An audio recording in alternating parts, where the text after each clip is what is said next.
My name is Brittany. This is the Brittany React Show. And on this show, we talk all things movies and entertainment. Today, we have a lot to go over, so I'm actually really excited about today. We have to go over that new Fantastic Four trailer that dropped. There was a bunch of new Star Wars news that came out because there was Star Wars Celebration. A bunch of new shows have either dropped or are about to drop, so I have to talk about that. And at the very end, I'm going to go over my review for Sinners. I did do an out of the theater reaction, so there's a short for that. But I'm going to give you a longer review at the end. But we also are going to talk about the box office as well. So lots of Sinner talk on top of everything else. So yes, we have a lot to go over, lots of fun things. Hi everyone, I hope you all had a happy Easter. Hi Rodney Dollar, hi Josh, hi Naomi, hi Cream Cheese. Hi, Bo. Hi, David. Hi, Will French. Hi, Nate. Hi, Natanya. Hi, Sunset Draws. Hi, Cupcake. Hi, Kasarem. Hi, Duboy. Hi, Heza. Hi, Valerie. Hi, Duboy. Hi, Jared. And thank you to each and every one of you who is here. And of course, as always, I thank you deeply for just showing up and coming to my little podcast every week. Deeply, deeply appreciate it. All right, so let's just get straight into the news. So let's talk about the box office first. Because, well, we have to kind of catch up on how. Let's do Minecraft. We're going to talk about Minecraft first. So I did talk about more about, like, the phenomenon that is Minecraft last week and the whole, like, chicken jockey fiasco and how people are, like, tearing up theaters. And I saw some comments that were like, or not even just on my video, but like in general, talking about like why people have such a problem with Minecraft. And I'm like, it's because of two things. Firstly, if you look at all of those videos and you see how people are throwing popcorn everywhere, how people are standing on each other's shoulders, how it's like the most rowdy, disrespectful crowd you can find in like every video. And it's like, yeah, that might be great that Hollywood finally has a movie that's doing well, but at what cost? If this is the audience that we now have to please, that has to show up, I mean, yeah, as I said last week, I think it's a sign of societal decay, and I stand by that. I guess it's good for Hollywood that they at least have a movie that's doing well, but at what cost? Because the other issue is that I also think it's just more slop. I mean, I think that slop is becoming the word of the year, and I think that Hollywood has been turning out slop for a long time, but I think it's getting worse. And to me, this is just more slop. So it's like, yeah, this movie's doing well, but I don't. This is not the movie that I'm happy is doing well. The movie I am happy is doing well is Sinners, and I'm gonna give you my review of Sinners at the very end, but we're gonna talk about the box office first. Sinners is actually doing well, and I'm happy about that one. So it opened to 48 million domestically, which is really, really good. The budget for the movie was only 90 million. And of course, you have to add how much it cost to market the film. But totally, that's like a pretty low budget for a blockbuster film these days. So I think that this is a pretty strong opening. And critically, it's doing extremely well. It's got an A Cinema score. It's got a high Letterboxd score. 98% in Rotten Tomatoes, number one at the domestic box office. It's the best reviewed wide release film this decade. And it's the biggest domestic opening for an original film this decade. And on top of that, Ryan Coogler's Sinners is the only horror movie to get an A Cinema score in 35 years. And again, if you've seen my out of theater reaction, you know that I love the movie. I love it. I think it's deserved. I think all the accolades it's getting is deserved. I would much rather movies like this do well than Minecraft, personally. But at least yeah, theaters are getting something, because I know they need something. But at least I think the silver lining here is that Sinners is doing well. If Minecraft did really well, but like Sinners totally flopped, I would be like, there's just like no hope for the industry. I'm sorry. Actually, I'm not sorry, because I'm just like, that would have been like such a bad sign for things to come, because the entire industry would have like doubled down on more Minecrafts and made less of Sinners. And I just think that is like not the way to go. So I'm really happy that this at least did well. But what are your thoughts on how Minecraft is doing, and what are your thoughts on how Sinners is doing, and how many of you have even seen Sinners or plan to? Boy, you should really see it. It's really good. Yeah, Sunset Draw says, glad an original film is doing well. We always talk about here on my show how I really want original movies to do well. And not just an original film to do well, but like an interesting original film, because there's been other original films to come out. Like The Amateur, which I also saw that you guys, or I didn't do an out of theater reaction to it, but I did see The Amateur. And I didn't think that movie was really good. I didn't think it was that good at all, in fact. So I feel like even when Hollywood does give us an original movie, it's usually like not that great. So the fact that not only is this original, but it's actually really good is like, ah, yes, Hollywood can still make them. Because honestly, I was getting a little worried. Um, yes, if you haven't seen it now, I would recommend this one. Oh, thank you, Natanya. Natanya just posted a link to the short review, so if you want to see that. Josh says, looks like a Minecraft movie is going to be the first movie this year to make 1 billion. Yep, it's definitely going to hit 1 billion. For sure. I don't think it's going to get, like, very far past 1 billion, but I do think it's going to get, like, at least partially there. Oh, you've been a member for 21 months, Josh? Oh, thank you for being a member for that long. That's incredible. Thank you. You said, with Sinners breaking many records for horror and having the biggest debut for horror since Nope by Jordan Peele, I think Warner Brothers is going to make a Sinners 2. I hope they make a Sinners 2. Obviously, they want this to be a franchise. If you've seen the movie, then you know that they end the film like with the opportunity for it to continue. And I think there's also a lot of potential for Oscars in the future. I'm going to go over more in this in the actual review, but I do think that we'll see this movie be talked about a lot come Oscar season. I see something for Ryan Coogler, Michael B. Jordan, Hailee Steinfeld, and even some of the other supporting cast. I think this movie is going to get a lot of nominations, or at least it should. But anyway, let's move on to, actually, we do have some AI news. Just briefly, but it is important because I don't know if you guys have been following the AI space at all. In fact, I know most of you probably haven't. But there's actually been a lot of recent developments in the AI video space. And by developments, I mean the technology is actually starting to get scary good. And for really cheap too. For a while, AI was still in that janky phase. I mean, I've shown you a few videos. You guys know how AI video has come a long way, and if you guys have been there since the Hailee video, we're not there anymore. AI video actually looks pretty okay now. I mean, there's still a whiles to go, but it's a lot better than where we were.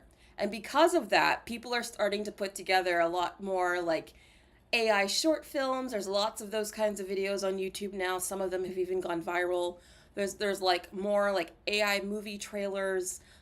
Studios have already begun. We talked about this, I think, in the last episode, how studios are considering taking the money from those videos that just have an AI spoof on a movie, so that the studios get the money from those videos, instead of taking them down, which I kind of have mixed feelings about. But this I found really, really fascinating. It went viral on Twitter, or X. Honestly, I feel like I should just call it X at this point. It's not Twitter anymore, and it hasn't been for a while. But look, so you guys know the iconic disintegration scene from Avengers Infinity War, right? Everyone knows it. It became iconic for a reason. I don't even know if this is totally true, but I'm sure it was expensive nonetheless. This is what this person said. Hollywood is in serious trouble. Marvel spent $1.5 million in 6 months to create this disintegration scene in Avengers. Now you can do it in minutes for $9 with AI. And then they have several examples of what that would look like. So here you see, of course, Scarlet Witch disintegrating. On the left is what it looked like in Avengers Endgame. And then on the right is what it looks like using AI. And you can see, yes, there's less fine particles here. You do lose a bit of Elizabeth Olsen's acting in her face, so it's not perfect. But if you just do a simple cost-benefit analysis, and I think you can see how a lot of studios are going to be using AI for special effects like this in the future. So here's Star-Lord. Again, on the left is the movie version. On the right is AI. The left took millions of dollars. The right took $9. Again, cost-benefit analysis. I think it's inevitable that this is the future of visual effects. I know that some people really hate whenever I say like AI is going to be a huge part of the industry, but it just is. And I think you guys are seeing why. I'm not saying that like people are going to watch entirely AI made movies where a person just like put in a prompt and like a whole movie came out. I think AI will never be good enough to where you won't need human input. I think you're always going to need a human to like give it creative ideas because AI on its own can only be so creative because it's pulling on past work. But I do think a combination of humans with AI tools, I think that is the future of filmmaking, and I'm showing you this to show you why I believe that. So this is again, director Joe Russo stated that Avengers: Infinity War had a production cost exceeding $500 million, making it one of the most expensive films ever. And you look ahead to like Avengers Doomsday and Avengers Secret Wars, and you look at how big that cast is and how expensive that cast is. And like how Robert Downey Jr. and the Russos alone are like hundreds of dollars, hundreds of millions of dollars. Like, to do this entire cast and all of the visual effects they need, it probably just to do Doomsday alone would probably cost more than 500 million. Just because it has a bigger cast and because of inflation, things are just generally more expensive. And on top of that, Runway, if you guys know anything about these AI tools, Runway is a growing AI video platform that allows you to generate a lot of these effects in AI video. And Joe Russo, who's one of the directors on the Avengers movies, is on the board of that company. So the reason why he's always like hyping up AI cinema, AI movies is because he's literally financially invested in one of the main companies that's trying to build that future. So the reason why I'm bringing that up and I'm showing you this is to prepare you guys for the inevitability that Avengers Doomsday and Avengers Secret Wars will use AI for their visual effects. I'm not saying they're going to replace whole actors with visual effects. With AI. I'm not saying that they're going to do whole scenes with AI. I'm saying that they're going to most definitely use it for some visual effects work like you're seeing here. Because, again, the Avengers featured approximately 2,680 visual effect shots. Imagine if we could just shrink that in half using AI. And not only would that make the cost of visual effects cheaper, but also lighten the workload for those poor visual effects artists that are constantly overworked. So, as I tweeted, I actually think this kind of technology and the use case for this is actually a positive for the industry. A huge positive. Not only could this make movies cheaper to make, which a growing problem in the industry is that these movies are becoming too expensive because of the visual effects work. In fact, James Cameron just said a couple weeks ago that he's working with AI to see if it can lower the budgets on these movies. And I think he's looking at stuff like this and realizing that it can. And on top of that, if, one of the reasons that we're always hearing about how these visual effects artists are stressed and overworked is that they're constantly having to reiterate, and even though they might cancel something or change their mind or whatever, what if now instead of having to like do a million iterations of the same thing and starting over and like, killing that your sense of self as an artist, what if you could just do like a quick like AI previs to show what something could look like before you commit to it? And then once they're like, oh yeah, that looks good, then you actually like carry out the full CGI and everything that you need to make it look good. So that means less work for the worker, but they're still a worker, so they're still employed. Are you seeing what I'm saying? Like, I think there's too much. I understand the fear because this will be a very disruptive technology, and yes, there will be some jobs that will be impacted by this. However, I don't think it's all bad, and I do think that AI being used for stuff like this is exactly what it should be used for, and it definitely will be used for, especially in the upcoming Avengers movies. Look at what they did with Peter. Look at how, that's not bad. You can't say that that looks terrible. It's very close. And again, just the cost-benefit analysis alone makes the right worth it. Imagine if you spent $18 instead of $9, and maybe it looks even better. I just think that we're in the precipice of a major change on how movies are made. And I think there's a lot of negatives to that, but I think there's some positives too. And so you're going to hear negatives from plenty of other YouTubers. I'm going to be the one person that tells you that there's still some hope here. I'm not going to be a doomer on AI like everyone else on YouTube. So this is at least something positive that can come out of this. But what are your thoughts? What do you disagree with? What do you agree with? How do you feel about this? Um, At the Dawn says it's close due to being trained on that data. That's true, but AI can also be trained on synthetic data, meaning data that's not real. And if you can make synthetic data for really cheap, then you can train these models without having to do some sort of expensive first generation to train it on. So I don't think that's really going to be a big deal for very long. Um, Naomi says not positive at all. I disagree. I think it's a double-edged sword. I think the AI is like the internet, where a lot of negative a lot of negative things came along with the invention of the internet. I mean, I think there's not a single soul that would argue that isn't true. However, I think there's a lot of people that also argue that there's a lot of good that comes from the internet as well. And I feel like AI is the same thing. It's just a tool, and it's going to come with a lot of negatives, but there's also going to be some positives too. Oh, I missed a super chat. Let me go see it. Thank you for telling me. Let me go see. Oh, Alexander, Michael B. Jordan, Hailee Steinfeld, and Jack O'Connell getting from this film since 3 getting amazing praise.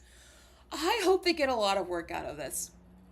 Again, I'm going to talk about this more in my review, but I think this is my favorite thing I've seen them all do. I didn't even know that, like, Jack O'Connell could do that. So that was really cool. And also, I had, like, zero opinion of Hailee Steinfeld. I thought she was okay. But this movie really sold me on her, so I want to see her in more things now. And I've always loved Michael B. Jordan, and this movie just made me like him even more. So yeah, I hope they get a ton of work. As far as what I want them to do, I know what I don't want them to do more than I know what I want them to do. Like, I don't want them to sign up for Star Wars, which is what we're going to go over Star Wars in a minute. And I don't want to go over, I don't want them to like join any major franchise, because most of them are kind of failing at the moment. I want them to keep doing like cool original stuff like this. How about that? That's what I would like to see them in. But thank you for the super chat. That was a great question. All right. So I got the super chat. Was there another one that I missed? Okay. Du Bois says, I don't know, I'm kind of mixed. It's a slippery slope, but if it means we get decent effects without crunching the artist to the bone, it's a decent thought. Overall, I'm not sure. What is it that some of you are like, the most unsure about? What is it that, like, is it the jobs, like, people, like, I guess not having jobs? Because I do think, obviously, that there are certain positions that are not long for this world, or at least that we won't need as many of, and that is definitely one of the negatives. However, in the same breath, I think this will also empower a lot of independent studios and independent creators to create their own work. So I don't even know if we're going to lose more jobs than we gain, because I think there's still a possibility we can gain more than we lose. But it all just depends on how all of this stuff works out.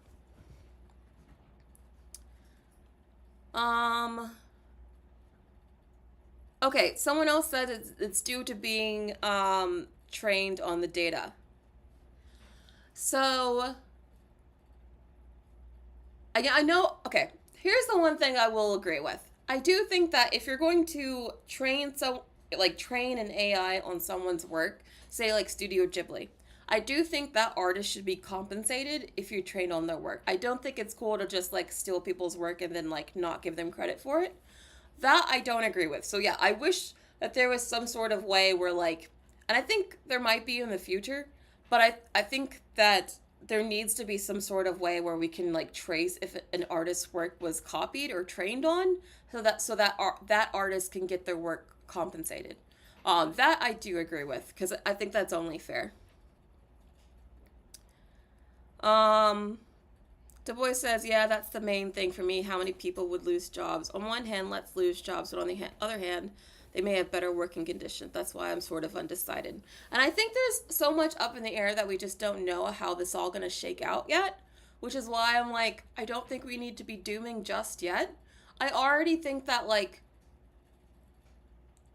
I said, in the very beginning when like generative AI was really blowing up, I was thinking like AI was going to do everything and like we wouldn't need humans at all, but I don't even think that anymore. So now the more that we see how these tools develop and like how people actually use them, I think that we're definitely going to need humans to work with these tools. I don't think AI will be able to do it entirely on its own. So I don't think this is like, oh, we don't need human actors anymore. We don't need like human anything. I think it's just going to be humans working in tandem with these tools. That's what I believe it's going to be.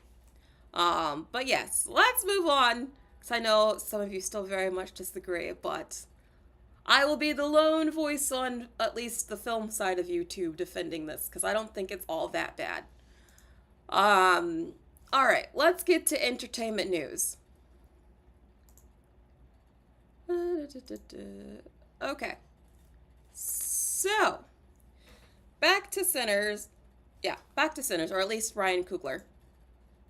So Ryan Coogler's next project is apparently going to be the X-Files. He's going to do a reboot, which I'm like, okay, I'm a little mixed on him doing a reboot, because I'm like, I wanted him, okay, first of all, I should say that Ryan Coogler is becoming one of my favorite directors. I really like Ryan Coogler a lot. And I want him to keep doing original stuff because I just feel like he's really good at that. And him doing another reboot is just like, Hollywood. One of my least favorite trends in Hollywood right now is like making a very, like an up and coming director, a talented director, a burgeoning young ingenue, and then like giving them an old IP to reboot or reimagine, and like it's just.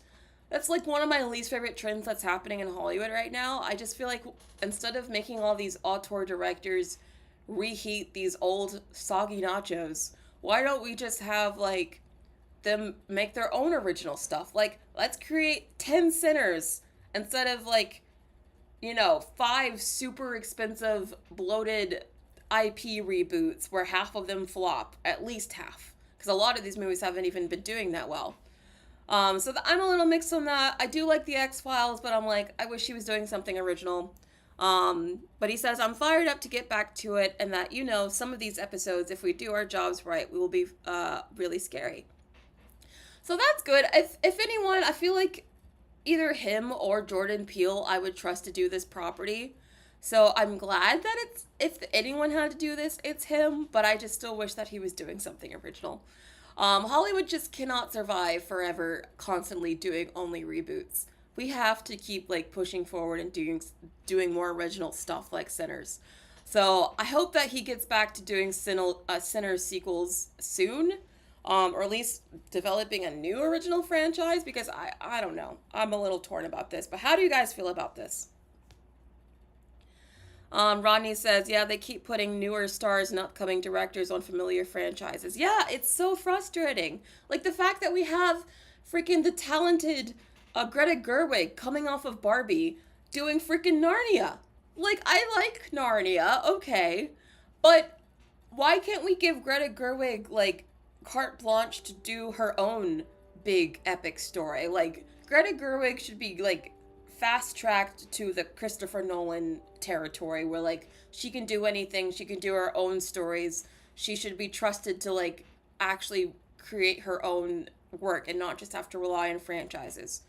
Or even Denis, who I feel like at least creatively has proven that he is as good of a director technically as Christopher Nolan. Why are we not letting him do his own original stuff? Why are we like giving people like the Ryan Cooglers, the Barbie, why am I forgetting her name, but why are we doing all these directors and like just giving them these like tired old franchises instead of like letting them develop their own new franchises? I feel like that's kind of what Hollywood should be doing instead. Oh, Josh says the X-Files already got revived for a one-season event and it did not do well. I'm not surprised. X-Files is really old. Honestly only vaguely familiar with it. I'm more familiar with like the Twilight Zone, which I think is kind of similar. But like this is not like a fresh new IP that is like hip with the kids, you know what I mean? So I'm not surprised that it didn't do well. Um, yeah, I'm really worried about Greta's Narnia. Everything I hear about that, I'm like more and more concerned. I don't think Greta was the right director to tackle Narnia. She's a great director, but I just don't think Narnia was. I think she might be as mismatched with Narnia as James Gunn might be with Superman. But we'll see. But anyway, let's move on. I just had to bring that to your attention because I was kind of disappointed. Anyway, so let's talk about the Star Wars celebration. Oh boy, y'all. Okay, so the reason I put on my thumbnail the question, is Star Wars done? Is because they announced a lot of things about the future of Star Wars at Star Wars Celebration that has me not just like not excited, but like genuinely scratching my head like who the heck is making the decisions over there? And then I remember, oh yeah, it's Kathleen Kennedy. And then it all starts to make sense. So let's get like through some of the announcements they made so we can like end on the question of, is Star Wars completely washed? And I'll leave it up to you, but let me go over what they announced first. So just so we can all be clear, there is a Star Wars movie coming out next year. I don't feel like they're really promoting it that well outside of the terminally online film nerd crowd who like knows this stuff. But I feel like most normies probably don't even know there's a Star Wars movie coming out next year. But there is, and it's called The Mandalorian and Grogu. Which, first of all, horrible name. Hate the name. Second of all, this is basically season 4 of The Mandalorian, and I feel like that is such a bad idea for several reasons. First of all, haven't we already talked about the fact that the Disney Plus strategy has failed? I mean, look at what it did to Marvel, for example, and how, like, it completely, like, all those awful Marvel shows and like having to keep track of all the different lore across the shows and the movies like completely like fractured the audience and made a lot of people feel like they didn't have to see every Marvel content, and how like Marvel's fully realizing how much the Disney Plus stuff really hurt them. I don't understand why Lucasfilm has not come to the same conclusion, because the Star Wars Disney Plus stuff has definitely hurt Star Wars as a brand as well. So I don't understand why they're making an entire movie based on a Disney Plus show when they have already proven across multiple brands that this sort of synergy strategy between the Disney Plus content and their theatrical series and like stuff they put in theaters is just not connecting. It's not working. People do not want to feel like they have to watch all this homework just to watch a single movie. And I feel like unless you watch this show and even watched all 3 seasons, which is dubious because the audience was actually like declining. Season 3 had the lowest audience out of all 3 seasons, and the audience was actually declining in the 3rd season. So by the finale, there was like a fraction of the audience still watching the show. So why are you making a season 4 of a show where the audience was already declining, and like a lot of people already agreed that the last season wasn't that good, and we already agreed that the Disney Plus strategy is kind of a failure, and this name is just horrible on top of all of it? It's like, really? The Mandalorian and Grogu? That's what you're calling your big Star Wars comeback movie? I mean, maybe I should like open this up to the Star Wars fans in my chat. But are you guys excited to see a movie called The Mandalorian and Grogu? Especially when you hear that it's going to have, well, I mean, it's got Sigourney Weaver in it, which I love Sigourney Weaver, so like that's a positive for me. But she's like a pilot, so it's like she's one of the million pilots that we have now been introduced to in Star Wars. And they're focusing on, not this, where this is what I wanted to get to. They're focusing on Jabba the Hutt's son, Rada, who will be a gladiator with massive biceps. And And he will be played by Jeremy Allen White. And the reason I'm laughing is because they were so wrong. Discussing film was absolutely so wrong to put this picture next to this picture. This was shady. You know these like update accounts be really shady sometimes? This was shady. This was very shady. But anyway, do y'all want to see a muscular baby Jabba the Hutt? Huh? Is this what you think the big Star Wars comeback movie should be? Are you excited to see Jeremy Allen White as this like muscular Jabba? Is this what you want to see? Because like that's what they're giving you. They have billions of dollars, an entire army of people that could think tank and brainstorm a Star Wars movie. And this is what they came up with as their big comeback film. I'm just in awe of the decision making. Is anyone else excited for this? Are you guys excited? Those two pictures next to each other are really taking me out. Are you guys excited for this? It's for the Star Wars fans in my chat. Does this get you going? Are you like, yes, the Star Wars movie I have always asked for? Rodney says, never saw the appeal of the actor. Now that just makes it worse. I know. I'm never not going to be able to see this connection. Like, this was so shady. Sorry. That's just very funny. Du Bois says, first of all, didn't know most people hate the Clone Wars movie with Jabba's son. Why bring him back? Did most people. And making him a buff gladiator, that just makes me sick to my gut. So that's not good. That doesn't sound like you're very excited for that. I'm seeing a hell no from Sunset Draws. That's great. Du Bois, you're gonna puke. Josh says this sounds like nightmare fuel. Rodney calls him everyone's favorite white boy. Is Jeremy Allen White everyone's favorite white boy? I feel like, I don't know. I thought that was Austin Butler for a minute, right? Or is it that Austin? Not Austin. It's that dude from Gladiator. I don't know. My white boy will always be, actor. It will be Logan Lerman and Dylan O'Brien. What happened to those two? I thought those were like always like the quintessential white boys. But anyway, I don't know why I got on a random tangent. Anyway. These pictures.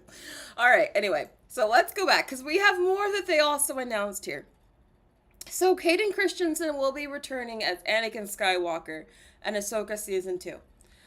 So Hayden Christensen, he seems like a really nice guy. He's obviously very unemployed. And he just, like, anytime Star Wars calls, he's like, yep, I'm there. I got nothing to do. So he's there. And then they're also bringing back Admiral Akbar. So you're getting all the big fan goodies. So they're really trying to make Ahsoka Season 2 like an event for the Star Wars fans. I think Ahsoka Season 2 was the last show that kind of did sort of well for them. Like, not even that really, but they're considering it a win, even though like the numbers are still not that great. But I also feel like this is just more nostalgia bait. Like, they're not doing anything new. They're just bringing back old fan favorites. But is anyone excited for Ahsoka Season 2? Like, does this excite you having Admiral Akbar back or having Hayden Christensen back? I do like Hayden a lot. I actually like, okay, you could hate me if you want, but I actually like the prequel trilogy the most out of all the Star Wars movies, largely because I like Hayden Christensen as Anakin. So this does make me a little excited, but like, he was in the last season too, and the show still wasn't good, so I don't know. Does this make you excited at all, or are you like done?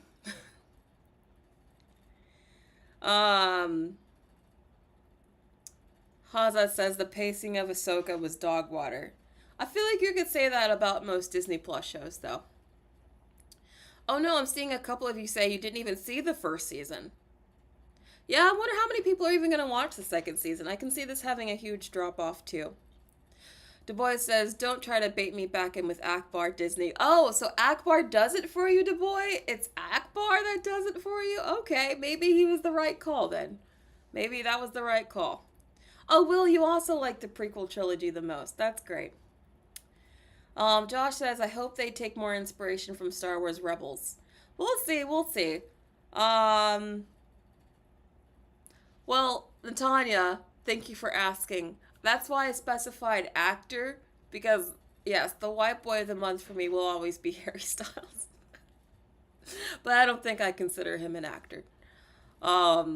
Yes, I did see Don't Worry, Darling, and as much as I love him, I think he's a better singer than actor. Let's just put it that way. And he says, happy for Hayden Christensen seeing Revenge of the Sith re-released this weekend. Oh, have fun with that. I forgot they were doing that. Yes, Revenge of the Sith is being re-released this weekend, so if you want to see that. In fact, I was thinking about seeing Pride and Prejudice, because that's also being re-released. That's like one of my favorite movies, so I might go see that as well. But anyway, there's also more that they announced, so it's not just that. Well, we also have to talk about the fact that Andor, is coming out soon, and it's got good reviews so far. I mean, I'm not surprised by that. Critics love this show. However, I do want to remind you guys of how expensive this show is. Disney spent a record $290 million last year to make Andor Season 2, which makes it the highest ever annual spend for a Star Wars production, meaning Star Wars movie or show. This is the most expensive Star Wars anything that's ever been made. This takes the total budget of Andor Season 1 and 2 to $645 million. Y'all, they're spending $645 million on 2 seasons of a show ain't nobody watching. And I know there are people who love this show. If you love this show, I'm not taking that from you. Enjoy what you like. I'm just saying that I think it's financially irresponsible and just poor decision making to spend this much on a show that not a lot of people are even watching. Because the first season had abysmal viewing, abysmal ratings. People were not watching it. And I feel like less people are probably going to watch season 2 because it's been a while and not that many people watch the first one. And there's usually at least a little bit of a drop off. So I just don't understand why they're spending this much on a show that critics might like, but not even every Star Wars fan likes. I feel like this appeals to a very small minority of small Star Wars fans, but for some reason they're getting so fed while everyone else is starving. And I don't get it. They're spending more on this Andor show that they're spending on Mandalorian and Grogu. Let me say this again. They spent more on one season of Andor than they're about to spend on Mandalorian and Grogu, their big Star Wars comeback movie. How does that make sense? How does that make any financial, reasonable, common sense? It doesn't. It doesn't. I don't care how good the show is. If no one's watching, why are you spending over $500 million on it? And it's going on Disney Plus. It's not even like you even have hopes of making your money back because it's going to theaters. This is just made at a loss. And so I just don't understand. I don't understand it at all. But for anyone who's watching Andor who likes the show, do you just think that the show is just so good that it's worth it? Are you planning to watch season 2? Do you think season 2 will be bigger than season 1? What are your thoughts on this? Miss Player says they only attempt to appeal to the Twitter crowd. I really do feel like this is made for the Twitter crowd. This is made for the jaded film Twitter people who tweet about movies and shows all day and how much they hate franchise content, but they like Andor because it's anti-franchise content in a way, and I feel like that's who they're trying to please with this show, and I'm that crowd is a very tiny crowd. I don't know why you're trying to please them. They're not who you should be trying to please. You should be trying to get back all those Star Wars fans you've lost. This is not going to do that. Naomi says not interested in Andor at all. I tried to watch Andor. I really tried. I even got like halfway through the first season. Like it wasn't even like I just tried the first episode or the first two episodes. Like I got to like maybe episode 3 or 4, like maybe I want to say 4. Like halfway through 4. Like I tried. Okay? I really tried to get into Andor and I found it slow as molasses, boring AF. I just did not care. I'm sorry, I just did not care. Like, I did not like it. So I was just like, I can understand why the viewership is low. I think this appeals to a crowd. Obviously, there are fans of this show. But I don't think it appeals to even the majority. Because, like, I didn't like it. I think there are other people who don't like it. So I just don't get it. I really don't get it. Um. Okay, DeBoy, you also didn't get it. You also found it boring. See, there's a lot of people like us. Um, okay, but Myra says it's good. See, some people really do like it. Arvin says, the only thing I know about Star Wars is Kathleen Kennedy. Kathleen Kennedy, I want to know what dirt she has on Bob Iger. Because, like, why does she still have a job? The only reason I could think she still has a job is that, like, for whatever reason, she was able to sign some sort of ironclad contract that says only she can fire herself. Because I feel like otherwise she would have been let go, like, a long time ago. Josh says Andor has some really great episodes. It starts slow, but the payoff is worth it, especially on the way out. I kept hearing that it got better. Like I heard that it started slow. Sorry, it started slow, but it got better. But it was just so slow. I couldn't wait till it got better part. I was just so bored. But anyway, we'll see. I just think that this is dumb that they spent this much money on this show. But they also announced the name of the next Star Wars movie after Mandalorian and Grogu, which is going to be directed by Sean Levy. If you guys know Sean Levy, he directed the Deadpool versus Wolverine. He directed Free Guy. He directed a few episodes of Stranger Things. So he's no stranger to franchise movies and franchise filmmaking. He's definitely friends with Disney at this point, and Ryan Reynolds, not Ryan Gosling. But I think it's interesting that they cast Ryan Gosling in this movie, in a Star Wars movie. I feel like Ryan Gosling also doesn't fit in the world of Star Wars. I don't have anything against Ryan Gosling. I just feel like he does not fit Star Wars. But we'll see what Sean Levy does with it. I do feel like Sean Levy, he's not. I wouldn't say Sean Levy is an artistic director. I feel like he's a very commercial director who knows how to like make movies that sell. But I would not say he's like an artiste. I would not say he's an auteur who has like a strong creative vision. And this is coming from someone who liked Free Guy. But having seen a lot of his work, I just think that he's very good at making commercial movies. So maybe that's all. But I also kind of feel like Star Wars doesn't just need to make a movie that does well. They need to make a movie that like it's actually seen as good, like artistically good, because they just haven't done something that most people could agree was artistically good. And yes, I'm including Andor in that.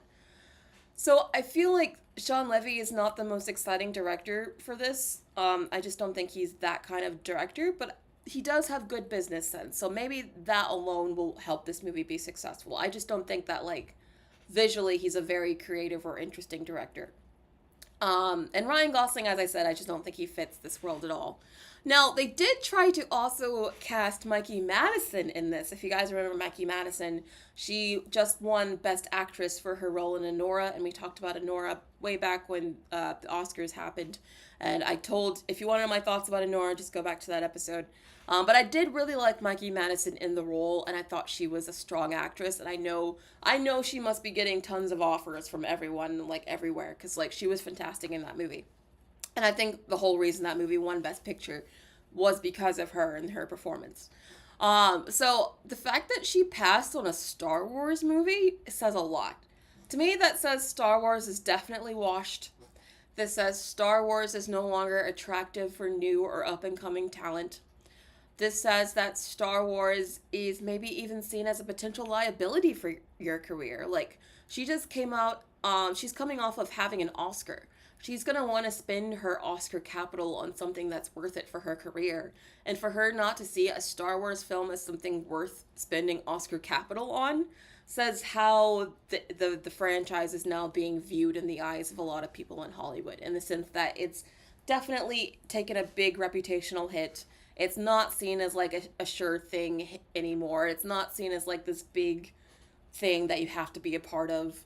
The fact that like it used to be like anytime like a big new up and coming actor was getting buzzed, like it wasn't even like, oh, will they join this franchise? It was like, who are they going to play? And by big franchises, I'm also including like Marvel and other stuff, like DC as well. Because it used to be a thing, like when you have like a big up and coming actress like this, it's like, oh, they're just gonna go straight into a big franchise. But now I'm wondering if they're gonna start turning this stuff down now that these franchises are failing, and I feel like they should. I think this actually was a really smart move on Mikey's part, considering everything that we just went over and how they're kind of a mess right now, and how like they say they have all this stuff coming out. Like they said, not only do they have the Mandalorian and Grogu and that Sean Levy movie, but they also have a Simon Kinberg trilogy. There's a James Mangold movie. That Charmaine Obaid-Chinoy Rey movie is apparently still happening. The Taika Waititi movie is apparently still happening. They're still saying all of this is still happening, by the way. None of this has been officially canceled yet. Even though I cannot see that Charmaine movie coming to light, but they're still saying it's happening.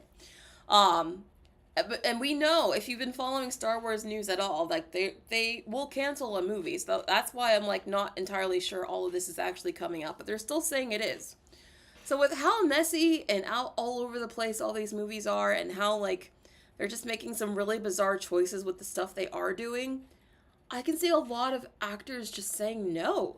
And the fact that Mikey Madison is like the first big name to really turn down this huge, or at least used to be huge, franchise, I think is a sign of things to come. And I wouldn't even be surprised if like Marvel's also having this issue, just maybe they didn't have this happen like publicly, or at least they kind of did. You guys remember that Stephen Yeun was supposed to be in Thunderbolts, but he turned it down? This is like kind of like that, in the sense that like Stephen Yeun was supposed to be in a Marvel movie, but he decided to turn it down. Like it used to be like you did not turn down the opportunity to be in a Marvel movie. And now you're seeing that even happen. And I'm wondering if there's even more people other than Stephen Yeun that turned Marvel down. We just didn't hear about it. So I think this is definitely a sign of the times and like how things are going. I think Mikey made the right choice. But I guess this is, again, how I'm leaving this Star Wars segment and asking you guys, is Star Wars completely washed? Do you think that there's any hope for a comeback for Star Wars, or is this franchise just going to continue dying a very slow, painful death? What are your thoughts here? Prototype says even the Rey movie. Yes, they're saying the Tremaine Obaid-Chinoy movie is the Rey movie. They're saying that is still happening, which I can't fathom that actually happening, but apparently they're saying it is. Oh yeah, that's a good one, Josh. Ayo Edebiri also turned down Thunderbolts. So yeah, there is definitely, I think, more and more people starting to turn this stuff down. Josh says, I'm most excited for the James Mangold movie since it's from Andor writers. See, Andor writers doesn't make me that excited. That sounds like it's going to be very serious and boring. And I feel like Star Wars is known for being like very fun and uplifting. And like that's the kind of Star Wars movie I want. I don't want some sort of like super serious, like gritty Star Wars movie. And I feel like the James Mangold film is probably going to be that way, which is why I'm actually not looking forward to that one.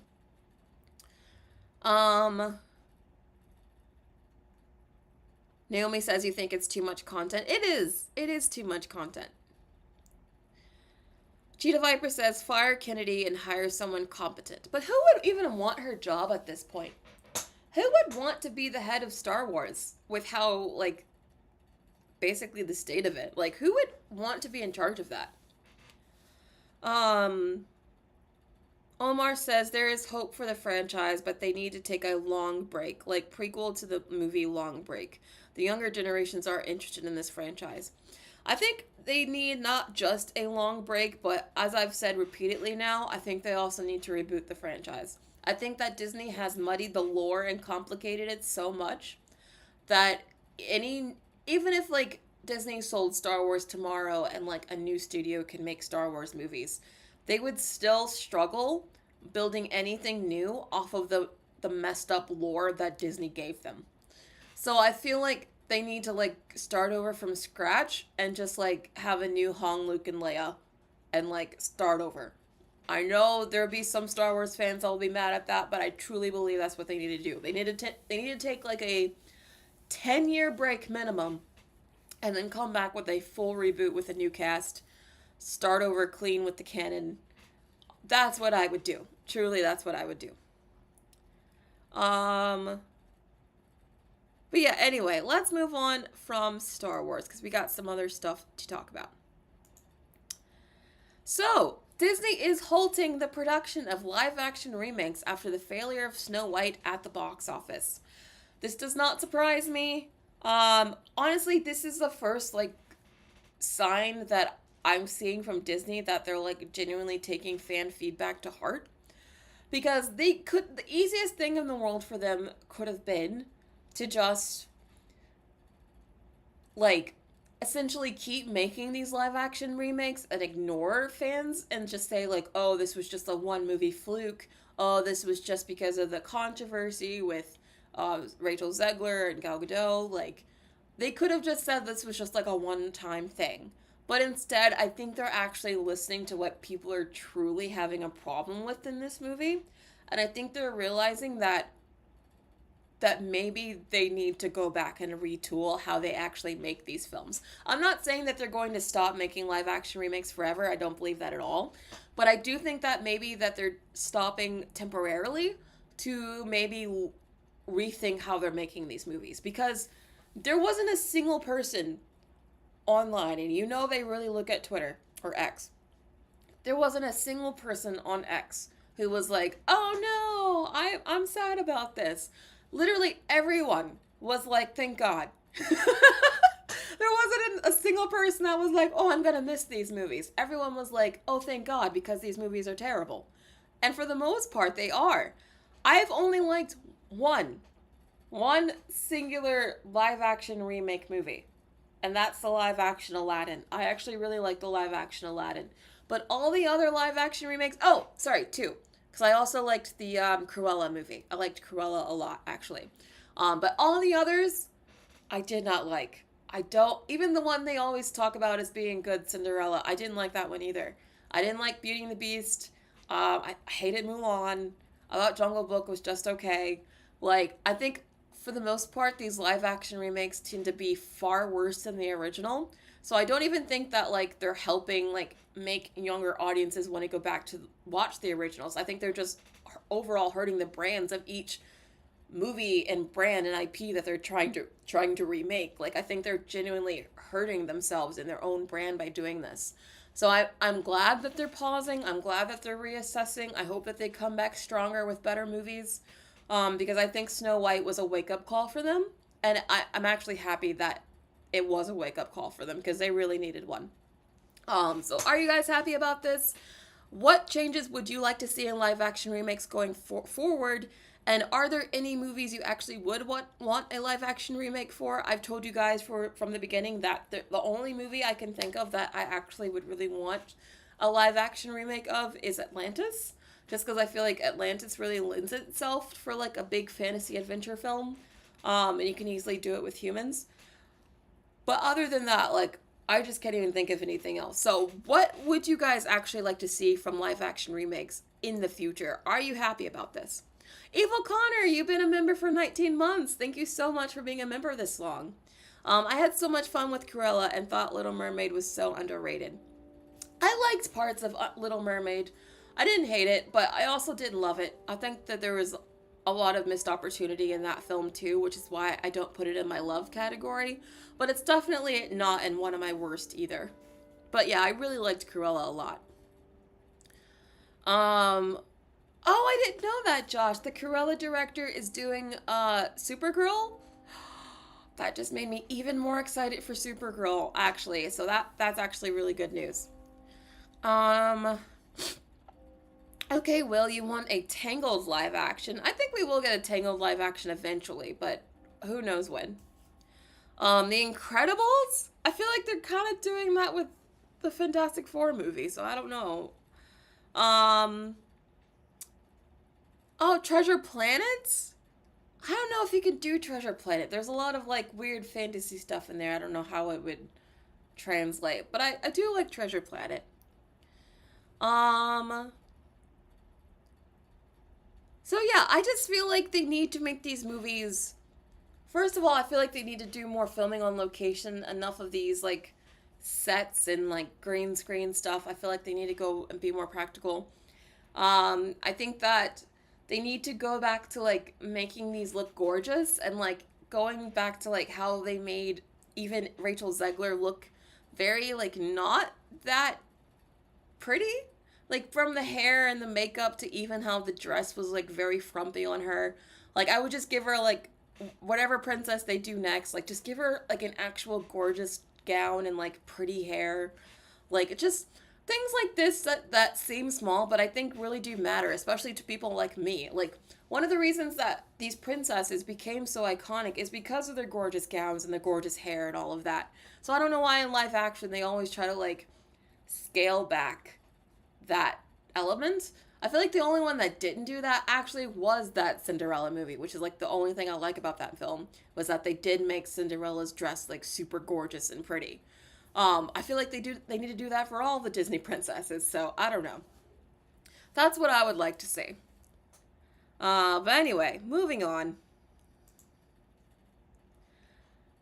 So, The Last of Us Season 2 has just aired. If you know, I have played the game, The Last of Us, the first game. I have not played the second game, but I do know what happens in it. So, if you don't want to know spoilers about The Last of Us Season 2, maybe, like, put this on mute until we move on to the next tab. Because I am about to spoil it a little bit, or kind of a lot. So, you've been warned. But in The Last of Us Season 2, they did open with the big moment where, oh god, what's her name? I keep thinking of the actress's name, but what's the character's name? Phoebe Dynevor. I'm gonna say the actress's name. Phoebe Dynevor. That's I think her name. Where she basically kills Joel. So that was a big controversial moment in the game, and obviously it's the big controversial moment in the show as well. I'm actually kind of surprised that they did it right away. I did think that they were gonna like build up to it, just because Joel was so popular in season 1. I didn't think that they would like kill him off right away. Abby, that's what it is. Thank you, Abby. I didn't think that they would do it right away, but they did. And I don't think that it's going over so well. From the comments that I'm seeing, I don't think that they were able to overcome the same reasons why fans hated this exact thing in the video game. In fact, it seems like they actually did it worse. Caitlin Denver. Whatever. Why was I think her name was Phoebe? Where was Phoebe coming from? Thank you. So, her name is Caitlin Dever, and she plays Abby. That's what I'm talking about. I don't... from what it sounds like, because I haven't seen the episode yet, to be fair, but it sounds like they actually did it worse than the game, which is shocking, because I feel like the game was already contentious enough.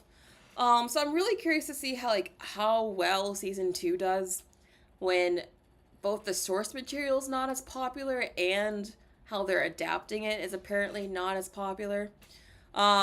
Season 1 was beloved, I think for good reason. That strawberry episode was like one of the best episodes of television I've seen in a long time. But I do feel like season 2 might not get the same level of hype or respect because of what they do with Joel, and it just sounds like it's already contentious in the same way that season 1 wasn't. But are you guys excited for season 2? Does this bother you at all? Do you care about this? What are your thoughts? Anime The Coldest Gamer says she's not buff as a middle linebacker. That's why, in my opinion. Yeah, both Ellie and Abby were supposed to be like more buff this time around. But it seems like neither actress spent a day in the gym. And I do feel like that's also hurting them. which I feel like, especially for the actress that played Ellie, I think that she really needed to like prove some people wrong and like buff up. I think the fact that she didn't is only making people more feel more emboldened to be like really mean to her and about her looks and everything. Um, I have to say I do think she's miscast as Ellie. I think that I have nothing against that actress. She seems very nice, but I do think she was miscast, and I think that the only way to like prove people wrong that she wasn't was that like if she was able to bulk up and like really put on this new hard front that Ellie gets in the sequel, that it seems like it's just not there. And like I saw a quote from her from an interview where someone asked her about like, oh, what she did like to, in this time jump or whatever, and she gave a response that was basically like, why is everyone asking me about this time jump? I basically sat around and got older and that's it. And I'm like, I feel like that's not a good answer, and I feel like that's only going to piss off fans because Ellie is supposed to have bulked up in between the first two games. So it's just weird that she didn't seem to take that seriously at all. And I do think that that's hurting the perception of her character and her performance at this point. So I just think that she's miscast. I also think that Caitlin Dever is miscast. I don't think that she could bulk up even if she tried. And I don't think she looks believable as like some big tough chick. So yeah, I think that both of them are honestly miscast. Evil Connor says she seems really nice is what I say about an actor when I when I'm about to insult them. Yeah, I mean, I don't want to be mean towards Bella at all. Like at all. I have nothing against that girl. I don't think she was cast well for this role. Um like way back in the day, like when oh, never mind. Never mind. I don't think I continue there. Josh says they wanted to give Abby a moment like Negan from The Walking Dead, but why would they want Abby to be like Negan? Didn't Negan turn into like Negan went from being like a fan favorite villain, like people like a character people love to hate, to just being a character that people purely hated because he stayed around for too long and didn't like face the consequences of killing Glenn. I know my Walking Dead lore, okay?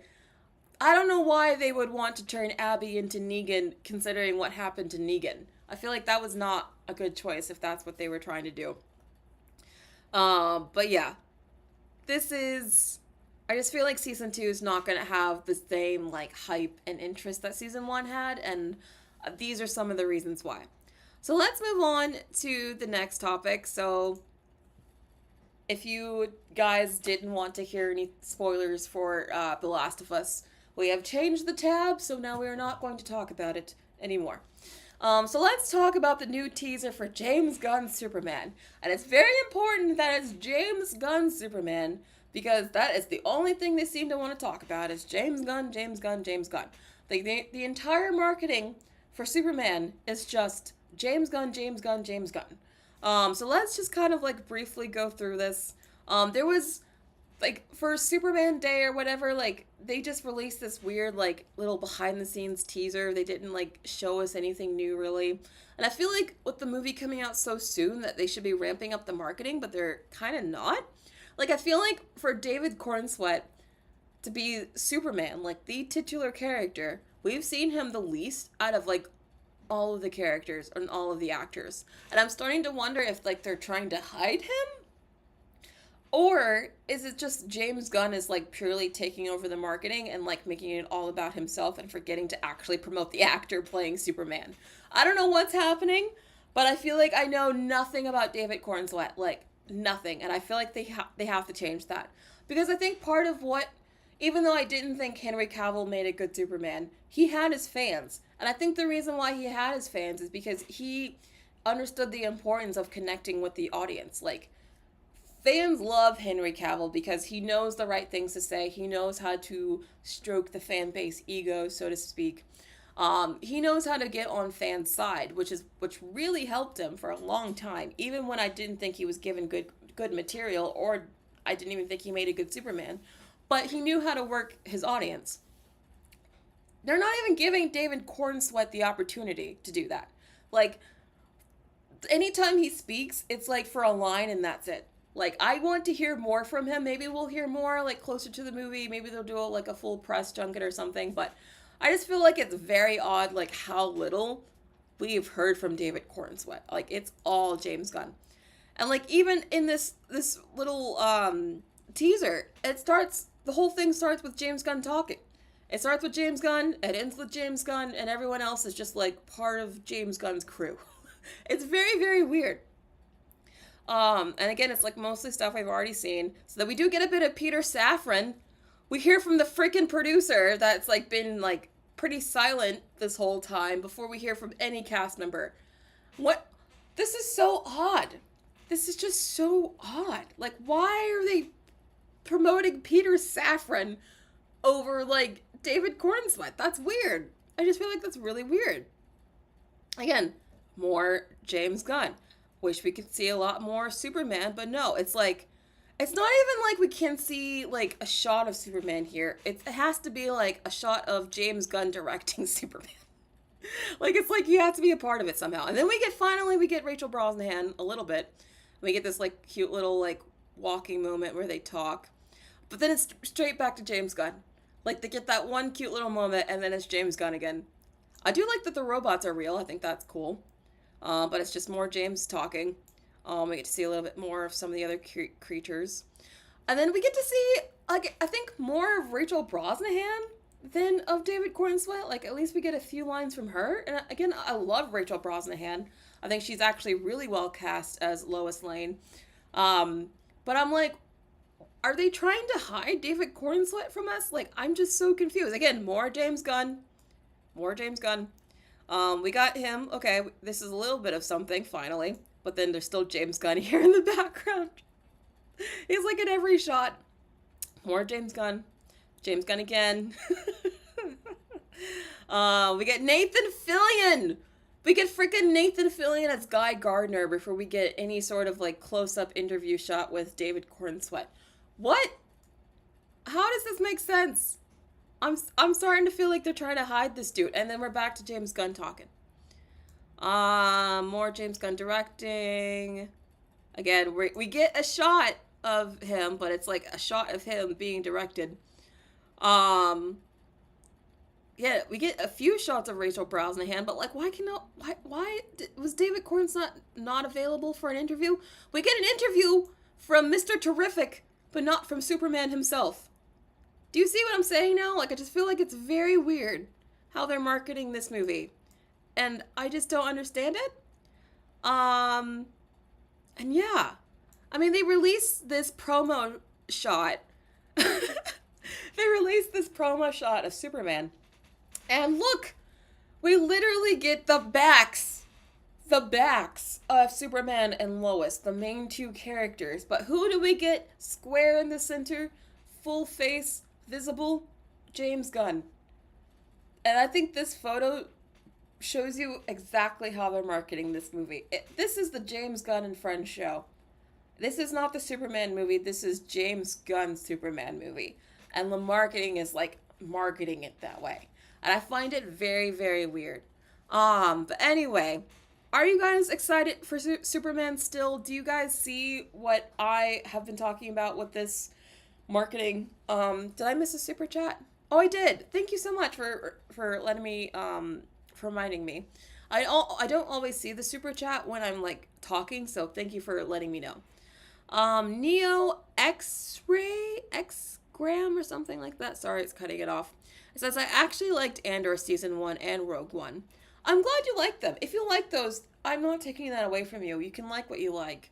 I'm just saying that I think that there's not enough of you watching it to make it worth how much they're spending. That's all I'm saying. But if you like it, that's totally fine. But anyway, thank you for the super chat. Yeah, it's definitely narcissism. It's definitely narcissism. Myra says maybe he's shy. David Cornsweet is playing one of the most iconic superhero characters of all time. I do not care if he's shy. He needs to market this movie. Josh says David Cornsweet and Rachel Brosnahan have such great chemistry as... Yes, they do have good chemistry. I feel like that is something that is positive. I just wish that we got to see more of them together and less James Gunn in the center breaking them up. Because, like, this is just crazy to me. Naomi says nothing is really exciting me about Superman. That's not good. Oh, Stephanie says you don't even know who James Gunn is? Well, he's like, I mean, he's a pretty known director at this point, I think. Is James Gunn that famous of a director? Like, if you like comic book movies, you obviously know who James Gunn is. But if you're not in the comic book movie space, do you know who James Gunn is? I think that is a good question. I'm not sure. But I just think that the marketing for this has been weird, and I don't understand. I feel like they're trying to hide David Cornsweet. Because, like, why would you post this as your marketing photo? Literally getting their backs. But we gotta see James Gunn, because he's apparently the most important thing here. But anyway, moving on. So we did get a new trailer for Fantastic Four as well. I did tweet a little bit about it. I did say that I thought that this trailer was missing a wow factor. Like, I feel like there was really no money shot. Also, I felt like their version of the 60s looks very fake. And I say fake is because it looks like we're in some magical version of the 60s where there's, like, no racial tension or something. Because, like, the extras in the background and, like, all the characters are, like, so extremely diverse. It looks like modern day. But it's supposed to be the 60s. So I did feel like that took me out of the trailer a bit, because I was just like, this is just not how the 60s were. Also, I felt like some of the hair and makeup did not match the 60s either. So I feel like the styling of the movie, and as far as, like, how it's directed and the coloring and, like, some of the little gimmicky stuff they do, like this little, like, video they have playing here, all that does look very 60s. But I feel like they really missed the 60s bar on a couple of other areas. Like I said, I don't feel like Vanessa Kirby's hair looks 60s at all. In fact, I don't like her hair on, like, any shot in this trailer. I don't like Johnny's hair either. I don't understand why they gave him such, like, a bleach blonde hairstyle when I don't think it complements his skin tone. I think, as I said in a previous live stream, I think the Storms look a bit albino in the sense that they look so pale with the bleach blonde hair that they just look very, like, they don't look their best. And I actually think that the dude that plays Johnny, I actually think he is an attractive dude. And I didn't think he was badly cast as Johnny, but I feel like how they styled him, how he looks, he could be hot. Which is why I'm like, why didn't they make him look hot? Like, I thought he looked hot in Stranger Things. I thought he looked better there than he looks in this movie. And his character is supposed to be, like, a playboy. So, like, he's supposed to be hot. So I'm like, why did they make him look so frigid and, like, frosty and pale? I don't get it. I don't get it at all. And I kind of felt like Pedro Pascal was also horribly cast. He just kind of looks like he's doing the same role he's been doing in a lot of other stuff recently. I really think he should take a break. Again, Vanessa Kirby's hair is really annoying me because it's just, like, it does not look 60s at all. This scene I did like because I like how Johnny was, like, kind of fun, at least. I feel like this movie, at least the trailer, is missing some fun to it. Like, I feel like it's very much missing, like, some warmth. Like, I just feel like not only is the casting very cold and how they stylize these characters very cold, but, like, in a lot of scenes they're, like, not even smiling except for Johnny, which is why I think Johnny stood out for this trailer for me. Because in every other scene, even though that's an amazing bathroom, in every other shot here, it's like they're looking so serious and so grim all the time. And it just doesn't look like a fun movie to watch, I have to say. And then we get to the Silver Surfer, or the female Silver Surfer they have. And I do not think she looks good. I don't think she looks good at all. I have to say, I think, in saying this in the kindest way that I can, I do not think the actress has the body for this role. I I think that they, for this kind of role where like your body is like so on display, you need someone who has like a supermodel kind of body. Like you need someone like, do you guys know Tyla? The she's not a supermodel, but she is a musician. She has like a great body. She's very slim. She has like a very long torso. I feel like you needed someone who had like Tyla's body. Or if you want to go back to superheroes like Rebecca Mormaine, like you needed someone who had like that kind of body. That is not that. And then on top of that, it seems like they gave her like really severe eyeliner and it just looks weird. And they made her hair look very flat. And like, I just feel like they did not make her look attractive in any way, shape, or form. And on top of, gender bending the character, I feel like they went out of their way to make sure people weren't gonna like this character because not like you gender bent it. That's for the first thing. I don't care about that because I don't really know that much about this character, but I know that like a lot of fans would care about this. But I still feel like this is just not good. Like I feel like, especially if you compare it to how it looked in 2007. It looked so much better. The visual effects looked better. It looked clearer. He had a better body. I mean, it just does not... If you were going to already gender bend a character that was going to be contentious for doing that. Yes, I know there's a female Silver Surfer and all that. I don't care. I know that the more popular Silver Surfer is the male guy. If you were going to go with the less popular female version of the character, at least you should have casted someone hot. Yeah, I'm going to say it. But they didn't do that. And now we're getting this, like, sort of not that great looking Silver Surfer. And I feel like that's only going to bring out more of the toxic kind of comments and misogyny that I'm not okay with, but like I really feel like they did not set this character up to really for anything else to have happened. So yeah, I feel like this was a miscast for sure, but I also think the visual effects need a lot of work.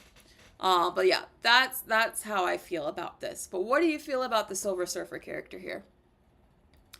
Shia LaBeouf is beautiful in the comics. Yeah, I mean, I don't understand what's going on with Marvel and their casting. I felt like for a long time, like for the first three phases, really, I felt like Marvel was really good at casting. In fact, they were kind of known for like nailing the casting. But I feel like since the 2020s, or even since maybe earlier than that, because I've kind of felt like Captain Marvel was miscast as well. I feel like since they cast Miss Marvel, they've been like consistently missing the ball on casting a lot of their female characters, and I don't know what's happening here. Because I feel like they miscast the older Cassie Lang. Like, I did not like the actress they got for Quantumania, and I know a lot of people didn't like her either. I don't think Captain Marvel was cast well. I don't think this Shia LaBeouf character was cast well. I don't think a lot of the Young Avengers in general were cast well. Like, I don't think that America character from Doctor Strange, like, I don't think she was cast well. It's like noticeably there are female characters that I feel like have been like really miscast. I don't even think Teyonah Parris is well cast as her role. I kind of feel like she's very wooden and not very charismatic on camera. So, I don't know. I'm a little annoyed with how they're casting their female characters lately, because I feel like they're setting them all up for failure. They used to be really good at casting. I don't know what happened. The Fantastic Four cast could have been so much worse. I think Marvel is playing it safe with their casting choices. I don't even know if this is like super safe, because I feel like, I don't know, I feel like just generally this was a really miscast Fantastic Four, and they considered so many people, and this is who they ended up with. I'm just confused. Hi Blueberry Muffin. You think they got who they could afford? Maybe, because they did want Margot Robbie at one point to play Sue, and I feel like she would have been a much more exciting Sue than Vanessa Kirby, who so far I'm just not clicking with or feeling at all. Um, yeah, Myra says, is the Silver Surfer supposed to be attractive? I'm pretty sure yes. So that's why it's just odd that they went with someone who just like in the nicest way possible, who's just kind of a plain Jane, because it just feels again like why are you setting this could be a really cool female character and you cast like the worst person for it. So I'm really frustrated. But anyway, going back to the Fantastic Four trailer. So overall, I just thought that it was kind of okay. I don't know. I feel like it was missing some sort of oomph. I think a lot of the characters are miscast. I don't like the Silver Surfer. I like Johnny and some of how he's acting, and I like the actor, but I don't like how he's styled. I don't like his hair. I like some of the 60s elements, but I feel like they didn't carry it through all the way, like with Sue's hair and some of the other stuff. Um, Galactus looks maybe kind of cool. I don't know. This is a dumb shot. This, the thing carrying the ship in the water, because it's like, what is he standing on? I don't know. This is just. I wanted to like this more. When I saw that sizzle reel at D23, I was a lot more excited for this, as you guys know if you've been watching my show for a while. But now that I'm seeing more from this movie, I'm like, it looks less and less interesting to me. I do think Johnny's flame on looks good. I think that looks good. I think the Mr. Fantastic stretching, I think that looks good. I like how the powers look so far. I think the powers look promising. I think what does look promising is some of the CGI work and the casting. I think that's the two things that are like really I'm not liking. Also, it's still kind of gray at times. I don't know why like they default so much in Marvel movies to gray. I'm really tired of the grayness. But are you guys excited for Fantastic Four? And how much do you think this movie will make in theaters? Like, do you actually see this being successful? Or do you think this could be another flop like the Captain America movie? Pedro's miscast. Yeah, I kind of feel like almost all of them are miscast, honestly. Sydney Sweeney as the Silver Surfer. Honestly, I think she would have been a better way to go. I think she would have been a better way to go. I really do. And it's not about the acting, like who's a better actor. It's just like, yeah, aesthetically, it's who's got the better body, and I think the better look for that character, which I think is important. Um, Arvin says, I think you're more excited for Thunderbolts than Fantastic Four. I do think Thunderbolts, just looking at the trailers, will be better than Fantastic Four. That I'm pretty confident will be the case. Josh says, I think Thunderbolts and the Fantastic Four is making people less excited for Avengers Doomsday. Oh no, which is not a great sign since they are becoming Avengers. Oh, that's terrible. If that's true, Josh, that's really bad. But, I mean, you're on to something because these are the movies that lead into Doomsday. In fact, there's supposed to be a Doomsday post-credit sequence in Fantastic Four. So, if these movies don't do well, I do think that is a bad sign for Doomsday. Because it's like, how are people going to care what happens in that movie if they're not even caring about what goes into it? Like, do you guys remember? I think I still stand by the fact that one of the main reasons the first Captain Marvel movie did well was because of that end credit sequence in Infinity War where it seemed like Carol was going to be important to Endgame. And so people felt like they had to see Captain Marvel to understand Endgame. And so the fact that that movie did well just showed how much hype and interest there was for Avengers Endgame. I don't feel like if these movies do poorly, that means there isn't nearly as much hype and interest in Doomsday because people aren't willing to do the homework needed to know what happens in that film. Where for Endgame, people were watching anything they could besides the Ant-Man movie, just to make sure that they were like prepared. If people don't watch Thunderbolts and Fantastic Four, it's because people don't care as much, and that will be a bad sign for Doomsday for sure. Yeah, so we'll see what happens. I'm very, very curious to see like what the box office looks like for both of those movies. But let's move on because Marvel's not out of the woods yet because Daredevil Also just wrapped up their season one, their new like rebooted Disney Plus show, and this is also another flop for Marvel because no one watched it. Like the viewership kept declining. Um, like I think people might talk about it on social media, but like it's just not showing up on any viewership metric. Um, it's not really like making any noise on my timeline, which is how I know something really translates outside of the Marvel bubble. And this, I don't think anyone on my timeline outside of Marvel fans was talking about this show. I just feel shocking because Daredevil, at least at a certain time, was considered like one of the better Marvel things that was going on. Like, I loved the Netflix Daredevil show. I thought that was like one of the better Netflix shows that I've seen still. So the fact that Daredevil Born Again is not, it didn't get the audience that that show did, and I think it has a lot of very mixed reception. Like people aren't even unanimous on that the fact that it was a good show or not. I think is also hurting hype and interest in Marvel. Like if you were excited for Daredevil but disappointed, you're probably going to be less excited to see Thunderbolts, even with all the hype and marketing, because you've just been recently burned. And you were burned again with Captain America earlier this year as well. So I feel like all of this is just really bad for Marvel. There is going to be a season 2 of Daredevil, but I don't think there's going to be much more beyond that. They were teasing like them bringing back like all the Netflix Marvel shows like Jessica Jones and Luke Cage and possibly even like a Punisher spin-off or something like that. I don't even know if they're going to do all of that now with the viewership being so low. I mean, they reshot a good chunk of this. And the only reason they even felt that that was worth it was because they thought the show would be a lot bigger than it was. I don't think they would have bothered to reshoot so much of it if they knew the viewership was going to be this low.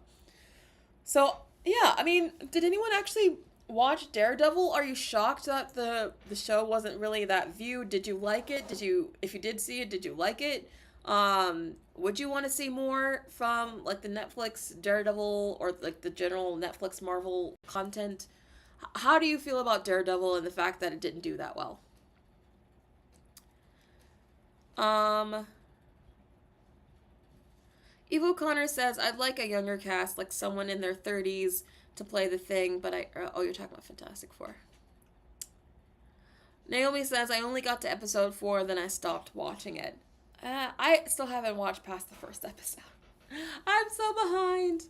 Oh, Neil, thank you so much for the super chat. Really appreciate it. I don't care about this new Fantastic Four movie. Yeah, I'm seeing a lot of people say that. I have a bad feeling about that movie. I have a bad feeling about Marvel in general this year. It's very possible that everything they released this year is a flop, because it's looking that way from my perspective.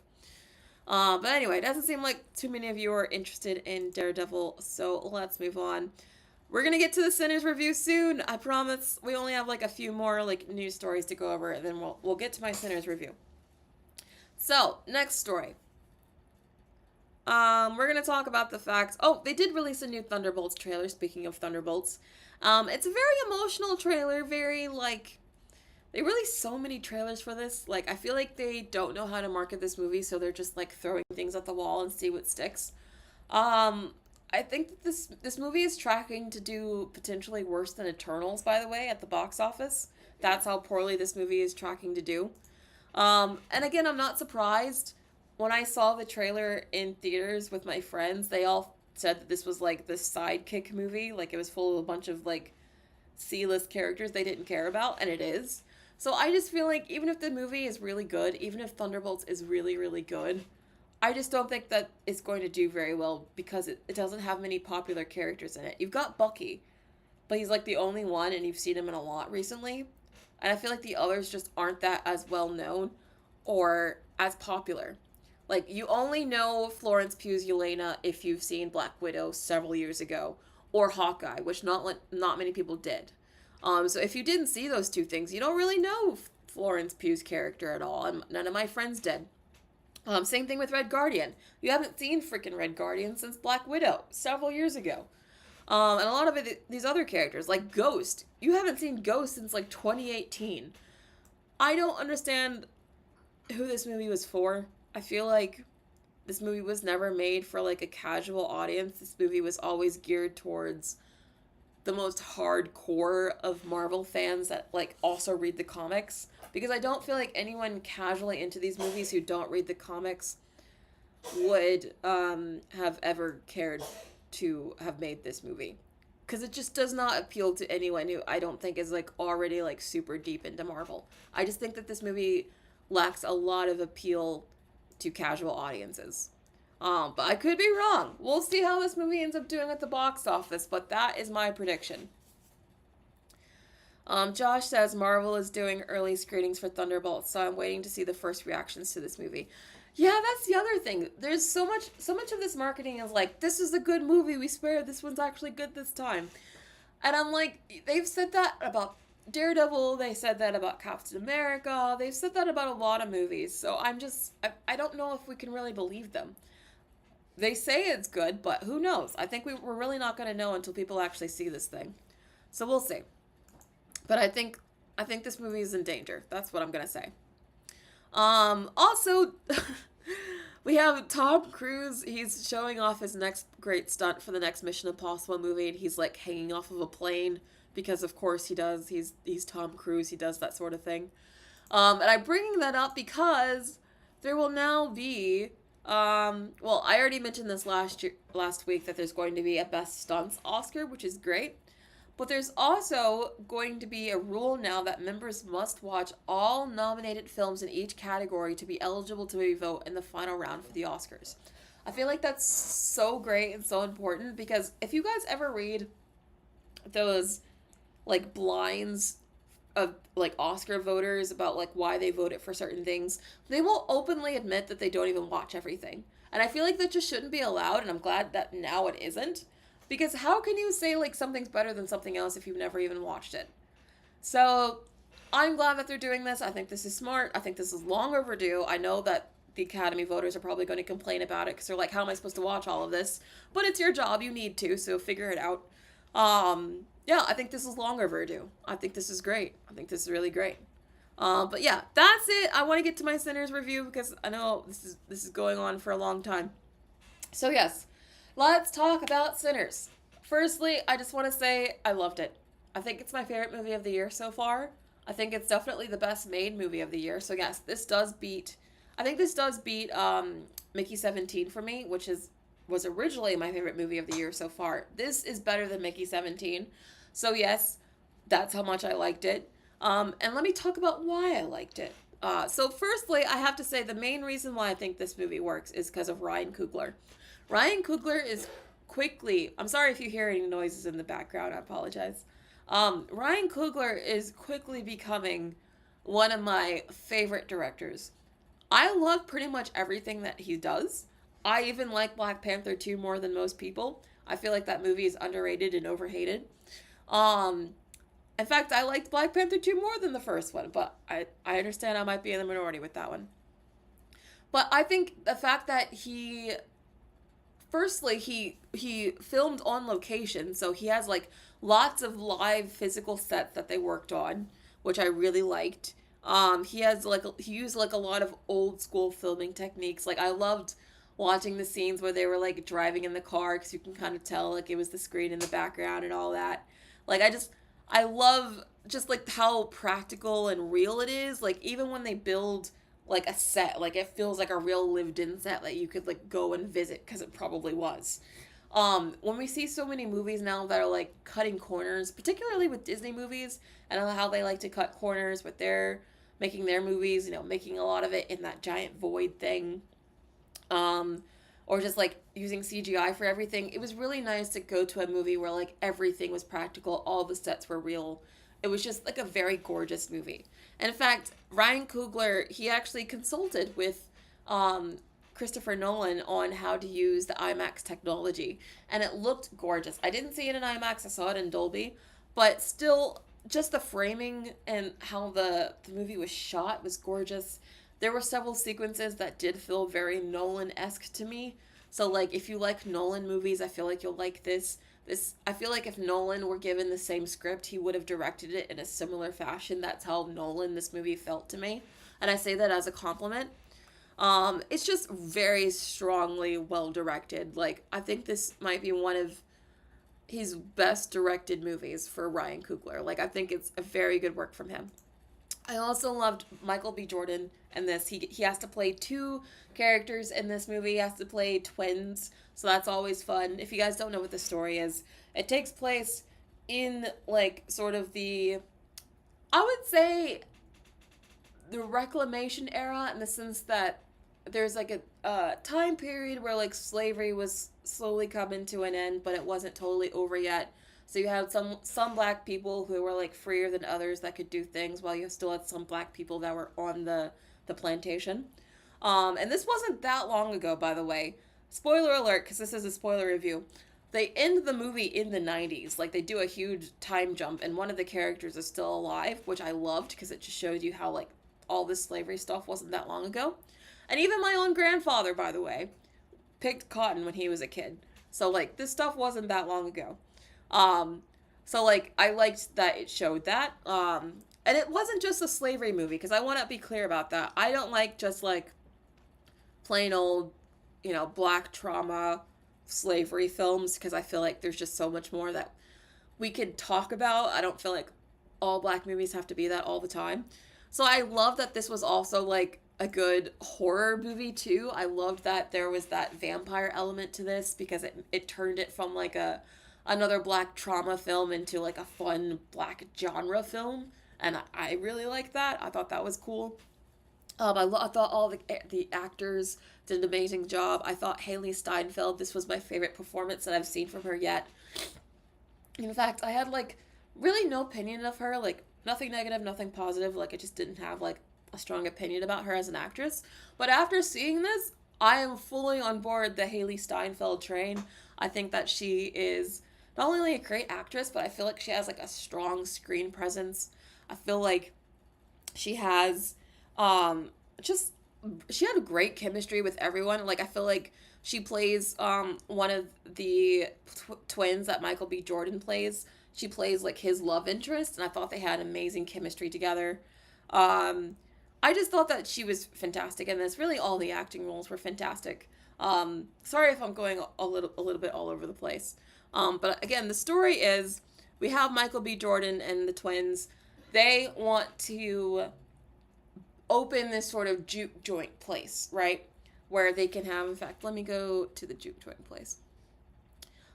They want to open this sort of juke joint place where they can, like, black people, when they get off of work from the field, they can go and just, like, let loose and have fun for a bit. And he's allowed to do it, which is interesting. I thought some of the history that I got to learn in this movie was fascinating. Because, well, I should say, at first it seems like he was just totally allowed to do it as long as he had the money, which was cool. But then we find out at the end it was actually a trap for the Ku Klux Klan to, like, come and find them and, like, kill them in the barn. But at first it was cool seeing, like, a black guy with money going around and trying to do things during this sort of slavery era South. I liked that. And I loved the juke joint and how, like, it was decorated. I thought the set was cool. I thought the most of the movie takes place in this juke joint. I just really liked the whole set, really. And one of my favorite scenes in the whole movie happens here. When you see the movie, there's this whole sequence where, like, in a one shot, they try to still tell the story of, like, how black music changes and evolves over time, which I thought was so cool. Like, so a lot of music plays a huge part in this movie. And, like, the characters are all, like, playing, like, live bluegrass and banjos and, that kind of old school music. But it starts off with that, and then, like, it shows you how that music evolved to, like, electronic music and to hip-hop music and to, like, it's very artistically well done. It's probably one of the best shots that I've seen in a movie in a long time, and I think this sequence alone is going to get the movie a Best Picture nom. Just really, really cool. Like, back when I was talking about how I didn't consider Sean Levy, like, an artistic director, I do consider Ryan Coogler not just a commercial director, but also an artistic director, because this was art. I can't see Sean Levy doing something like this. but like Ryan Coogler can, because he like actually also has the artistic credibility to do that. And it was beautiful. Um, but anyway, once they're inside this juke joint, there are these like white Irish people who are vampires that are trying to get in. They don't know that they're vampires right away. Um, I love something else that I love about this movie is that they bring back a lot of like old vampire lore. Like they have to ask permission to go inside before they can get in, which I thought was interesting. And these are the white people. This is Hailee Steinfeld. She gets bitten by them. That's how she becomes a vampire. Um, and this Jack O'Connell, by the way, is who plays like the lead evil white boy essentially. Um, and he is so good in this. I didn't even know he could do this well. Like I always thought he was a good actor. I've been a fan of him since Skins. If you guys have seen the UK version of Skins, he's really good in that too. So I just did not know he had this in him. Like he turns into like this like carnal sort of animalistic villain, and he's just really really cool. Like this was a good role for him. I can see him getting an Oscar nom for this. But then like one by one, like all the characters that are in the barn, they have to like fight off these vampires, and it's just really really good. And like you actually end up caring about all these side characters too. In fact, one of my favorite side characters was this woman here. I don't remember her name in the story, but she's an actress I've been seeing a lot in a lot of different movies. Like she was in Loki, I believe she was in Deadpool and Wolverine. She was like one of the TVA agents.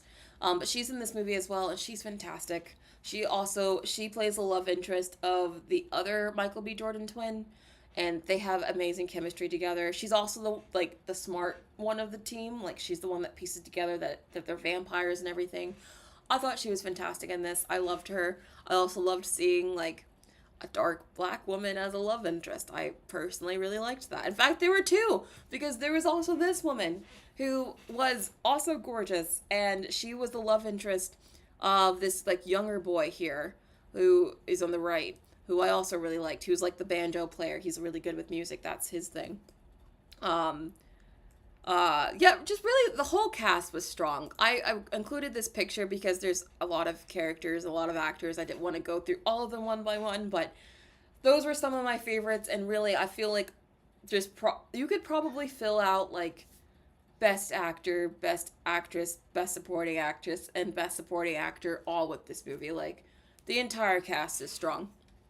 Um, and so overall, I have to give this movie an 8.5 out of 10. I thought this was a really good movie. I think the only reason I didn't give it like a full 10 out of 10 is that I felt like there's a lot of setup in this movie. Like they don't even get to the vampire stuff until like, I would even say over halfway into the movie. There was even a certain point in the film where I was like, there's supposed to be vampires in this movie, right? Because like for a good chunk of the movie, like the movie almost plays out like a drama, like basically a historical drama. It's only like a little over halfway into the film where like the vampire stuff even comes in. You're like, oh yeah, this is a vampire movie. But still, very very good movie, very very strong. Acting talent across the board. Visually, it looks amazing. Really, just I can't say enough positive things. Really really good movie. I strongly recommend it. Any questions about the film? Anything at all that maybe I could be more clear about? What are your thoughts on the movie? Um, Donna Todd says, I heard that they named the Vampire Irish as a commentary for other groups that have been oppressed. Yeah, there's a lot of commentary in this. Like the white Irish vampires definitely represent like the Irish people who were just evil and mean towards black people basically back in the day. And I think it's also clever to make them vampires because vampires, they suck on you, they drain your life. I think that's there's a lot of metaphor in that as well. It's a very tightly written, well written script as well. Like I think the whole thing is just really good. Josh says Sinners is the first movie for a while that people are going back in theaters to rewatch, which is great. Yeah, I would rewatch Sinners. I would rewatch Sinners alone just for that one sequence in the where they like go through the progress of black music. I thought that was so cool. Like how they do that visually was so cool. Mitchell Pope says, or Pepe says, I have not seen it, but I want to know. Yes, I hope I convince all of you to see it.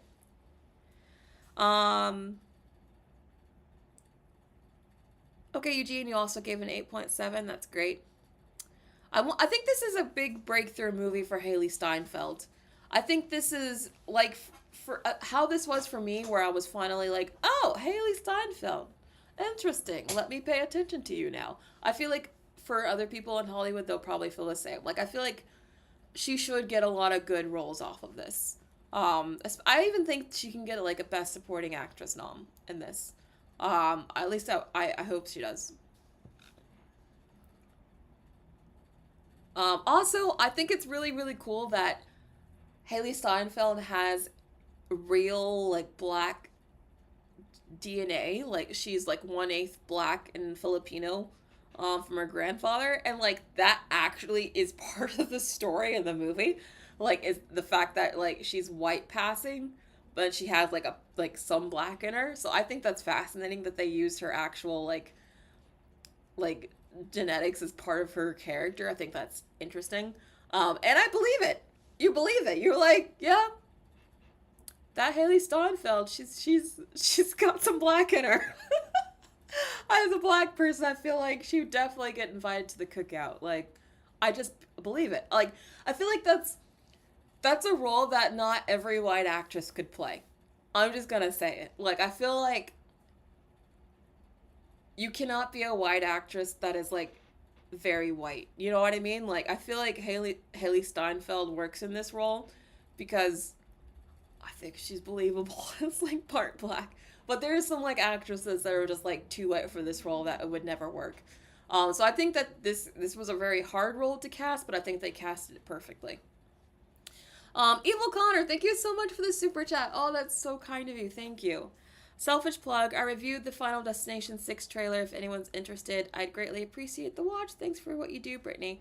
Oh, thank you, Evil Connor. I didn't talk about Final Destination 6, even though I do like the trailer and I'm looking forward to it. I just don't usually talk about horror that much unless it's something big like Sinners. But I did watch Final Destination trailer. It does look good. But yes, everyone go watch Evil Connor. Eugene says this movie should broke 50 million this weekend though. Black people really came out and support the film, making up 49% of the domestic gross. Yes, I can say that the black community, we definitely showed up for this.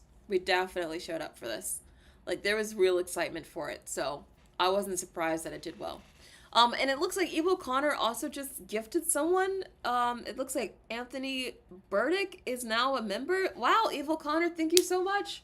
You're so generous, so kind. I appreciate you. You're always so funny, too. I love reading your comments, so thank you. And thank you, Anthony. You're now a member.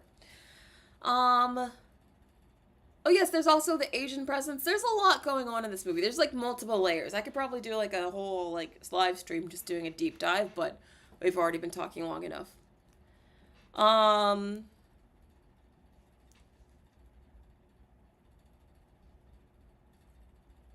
You thought this movie was insane? I hope you thought it was insane in a good way.